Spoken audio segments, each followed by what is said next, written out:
Happy Halloween! Welcome to a brand new edition of the Build series. I'm Kevin Kenny, and over 3 million people around the world stream our next guest's music monthly over on Spotify. Her brand new, highly anticipated album, Heart to Mouth, is out everywhere December 7th. Please, let's give a very warm Build welcome to our guest, LP.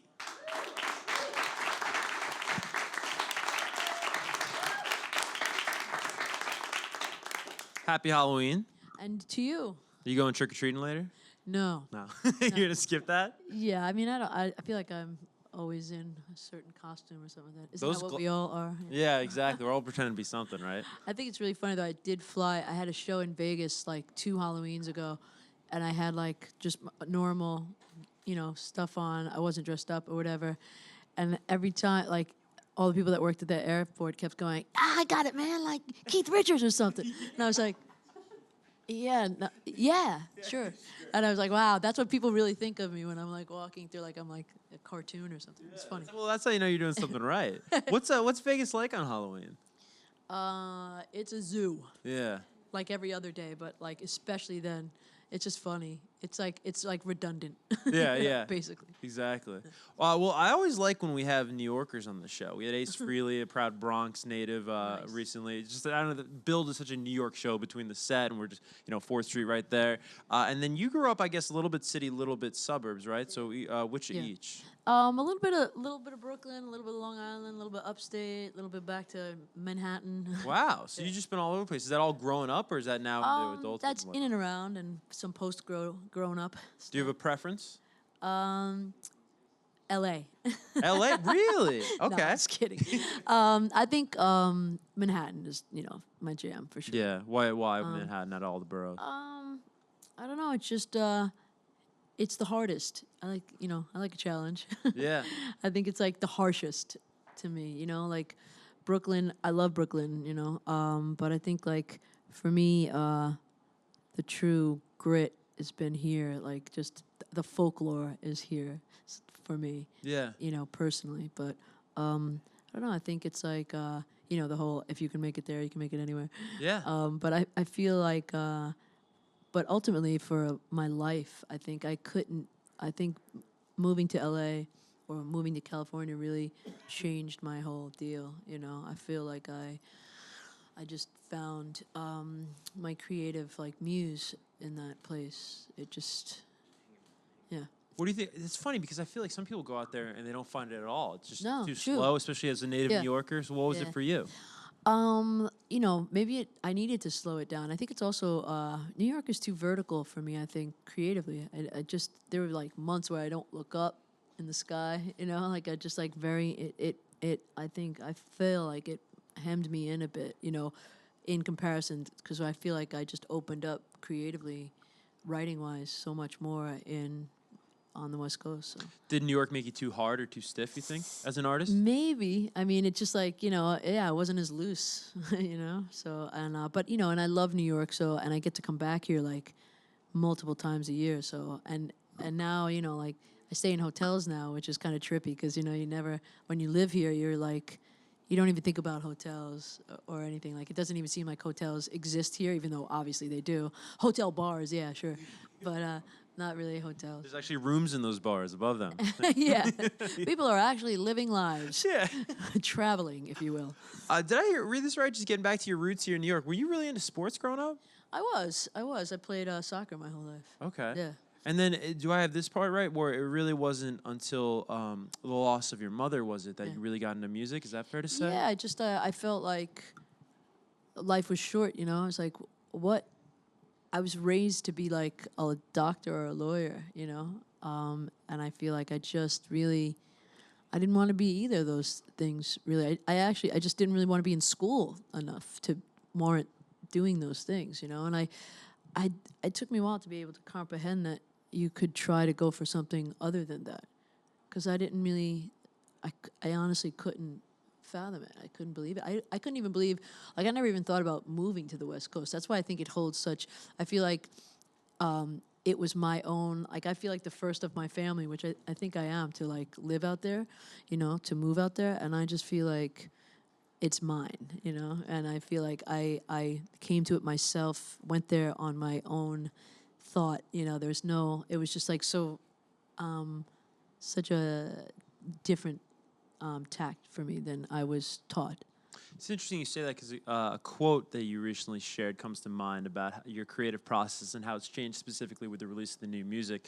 And that I guess previously it may have felt like to you as an artist that you were making music, you were creating art, and it was like this big city with all these little streets that you had to pay attention to each and little avenue, Yeah. right? And now it's more of a, I think you've described it as a major highway where all of these thoughts and this consciousness, they're coming from one central location. Is that Yeah. is that akin to kind of what you were talking about and carving something out that's yours? Yeah, well, I just feel less, my expression song-wise is somewhat less convoluted than it was, you know? Like, I feel like I truly can get to the meat of what I'm saying easier. And I think that's just from, like, you know, writing songs and continuing to write songs. You know, I don't think, I don't think it, for me, it didn't come easily. It took me, you know, over and over, you know, succession of, like, work and songs that went nowhere, you know, or did and then did.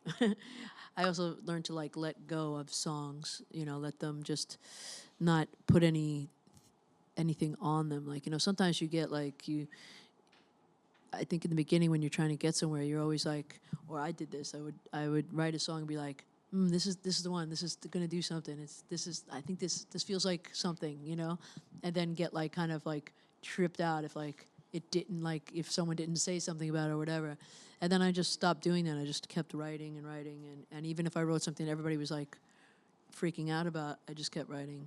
Right. Because there's it's nothing more to do anyway, you know, like even if you have a great song, they're going to want another great song. So Do you see any parallel personally between your newfound ability to let go of songs and also having to no, and also have newfound ability. well, it sounds like it's a new development Like- for you artistically. Do you find any parallel between letting go of songs and letting go of people? I mean, we're gonna get into recovery in a little bit, but that's a song about letting go of someone special.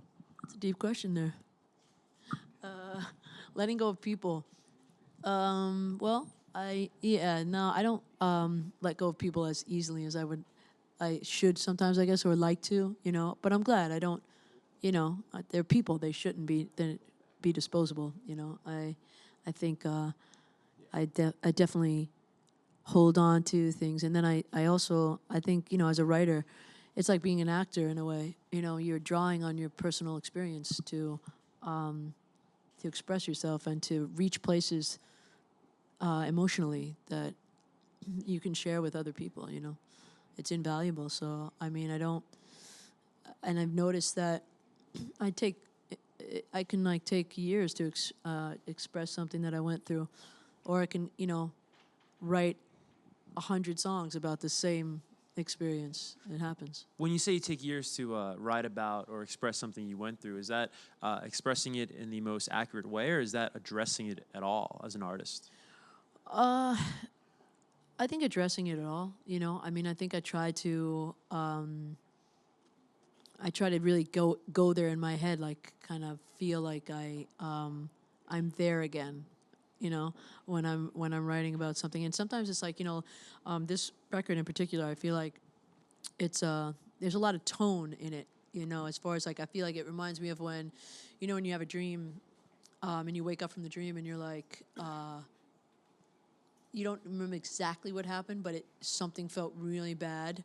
Like it was like it was like this, you know, like those anxiety dreams. But sometimes it's like I just wake up and I'm like, wow, that was the saddest dream I've ever had in my life, you know. And it's so upsetting. The tone of it'll stick with me all day. But I'm desperately trying to rack my brain and figure out what it was, you know. Do you ever have that with thoughts, like throughout the day? Because I have that with thoughts where I'll be like, wait, I was just thinking about something, and it made me really happy. So I was like, and then you try to like go back through the past couple thoughts you've had, or like, oh wait, that really bummed me out. Or that scared me. You know what I mean? I know what you mean. Like, Yeah. you'll have something that bothers you, and then like 5 or 10 minutes later, you're still like, you're like, God, I would feel great if this one thing wasn't bothering me. Yeah. And then you're like, what was that one thing? And then you're like, oh yeah, it's when so and so told me that so and so said this Exactly. about that situation, and then you're like, jeez, that's heavy. I hate that, you know. You've described yourself as a happy person, a happy artist that's able to sort of get low when you want to get low, or maybe have access to very low moments or low emotions. What do you think it is about you as a person that gives you access to that? I don't know. I mean, I think I'm just like, I'm kind of chill about things, but I'm kind of like, just my emotional pendulum is very severe. You know, like I can go right into the depths, but then I'm out. You know, it's just like I have anger like that too. Could wreck this place in 2 seconds, and then be like, Please don't. Is that just passion, though, at the end of the day? maybe, Yeah. yeah, Just tapping into it. yeah, I think so. What's the difference Yeah. between, as an artist, paralyzing lows and maybe a darkness that's paralyzing, and then darkness that is actually conducive to creating and you can actually use as an instrument?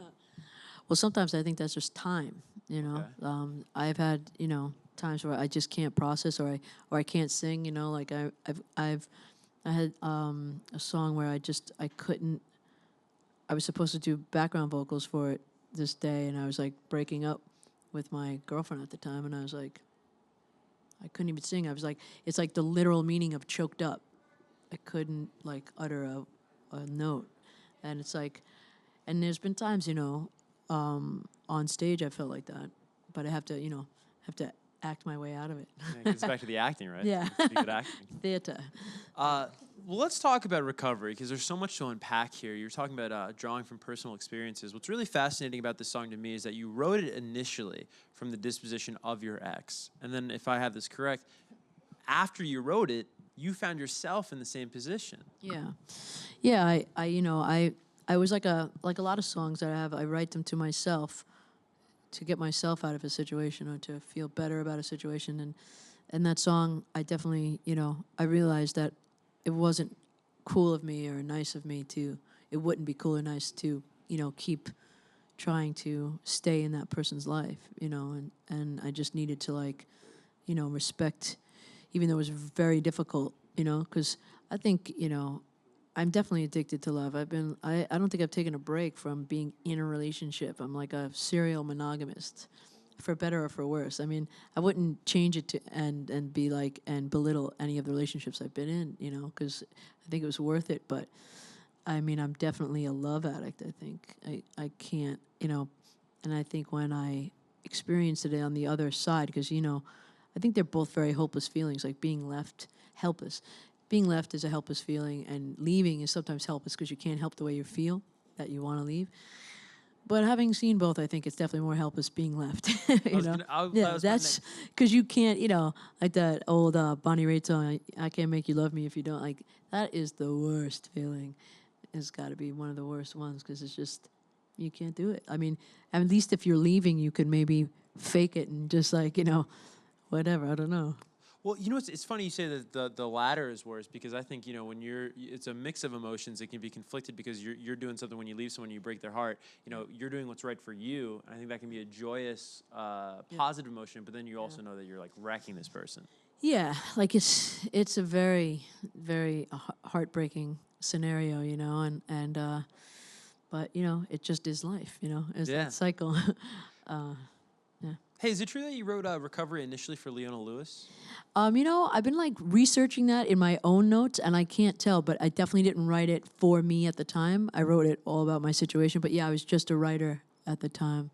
It was right before I went into writing, when I got signed to Warner Brothers again, and then started. I think. I mean, I have to. I'm still looking, but it's I feel like it's around that time. Yeah. Yeah. How does it compare when you cut a song that you initially, when you put pen to paper, you wrote it for somebody else, now you keep it? I think of Ed Sheeran, "Shape of You." It's his biggest record of his career. He wrote that for Rihanna. She didn't want it, and he kept it for himself. How does that compare to when you just write a song initially for yourself? You're keeping it versus. I don't know, because there's a song on my record called "Dreamer" on this record, and I did that one was rescued out of the depths too. I was a couple of years old, and I wrote it with and for another artist that's unknown artist, and but I remember it was all about my ex, and I and then my publisher sent it to me, and I thought it was an outside song, and I was like, I don't know. I was like, I feel like I wrote it, but like I'm not interested in outside songs. He's like, you wrote it, but she was singing it, so I didn't really remember because I let go of those like very quickly. You know, like when I write for someone else, I don't like, worry about it. You know, I mean, I've never even gone home from a session and been like to my manager, like, I should have keep this song. Maybe you want to tell them I don't want to get, but there's no, you don't have really that much control over that. But I mean, unfortunately, most songs don't find their way through when you write them, for whoever. It's like the bigger percentage of songs never get cut or never see the light of day.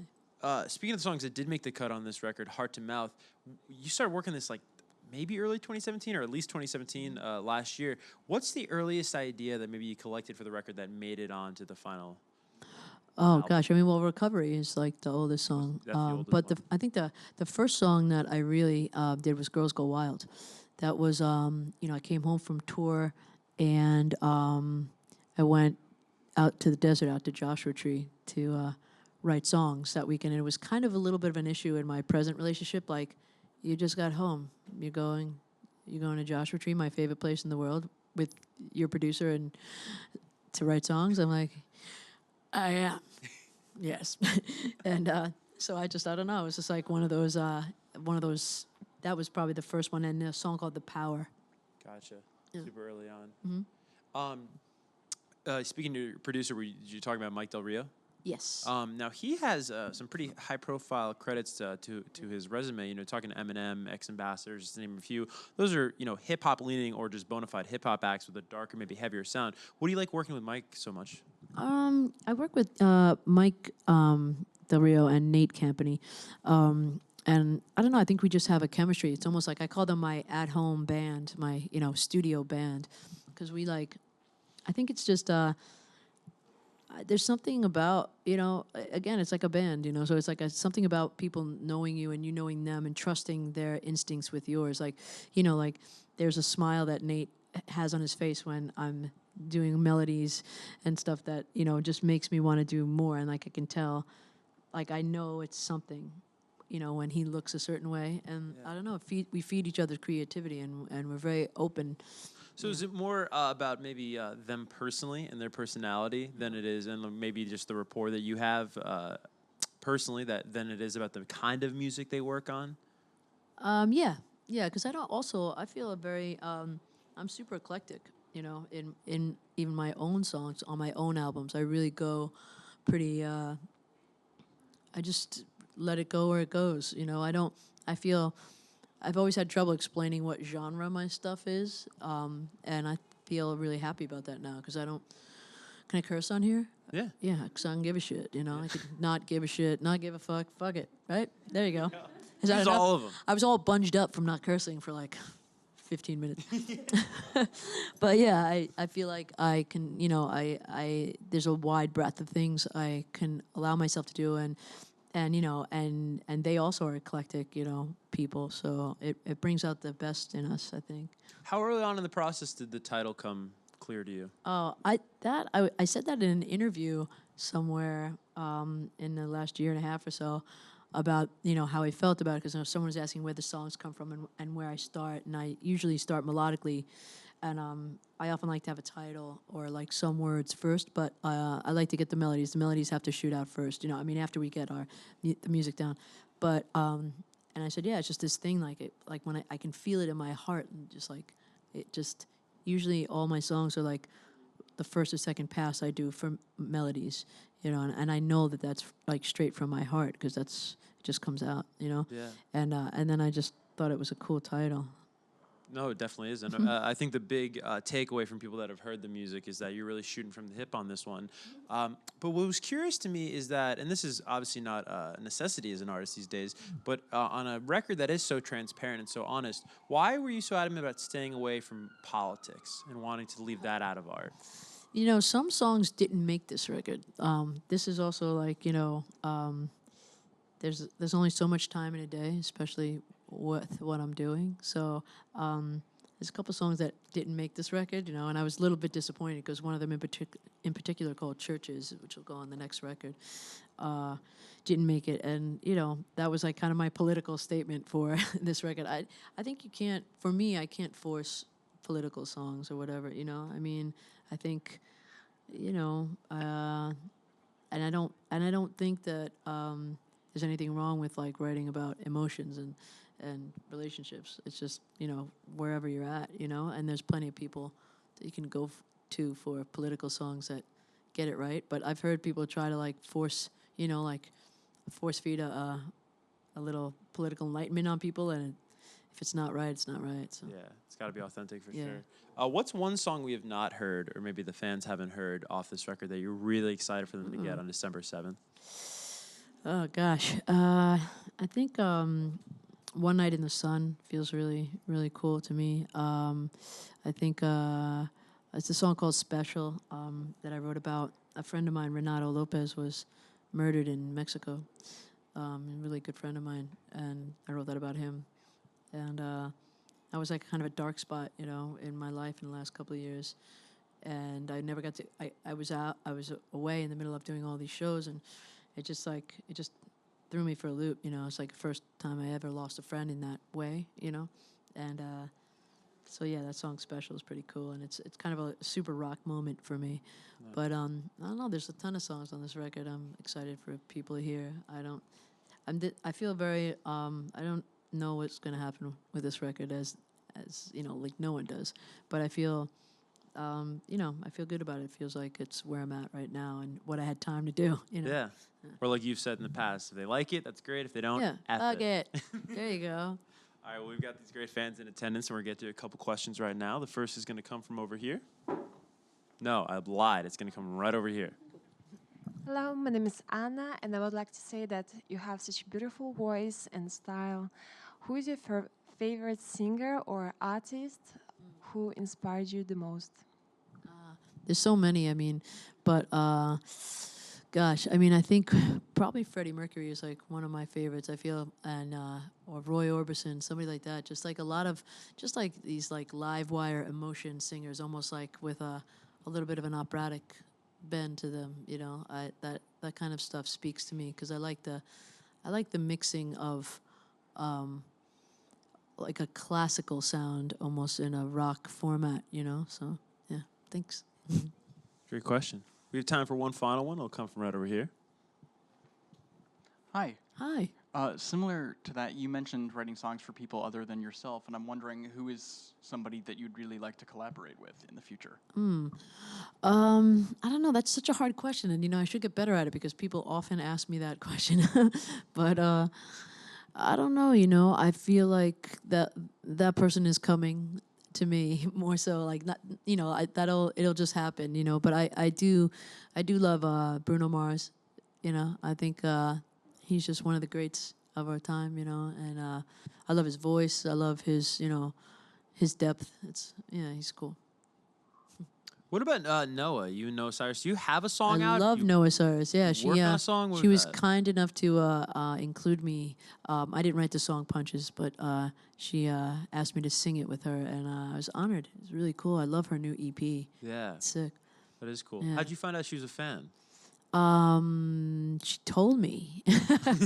Yeah, I'm trying to remember how.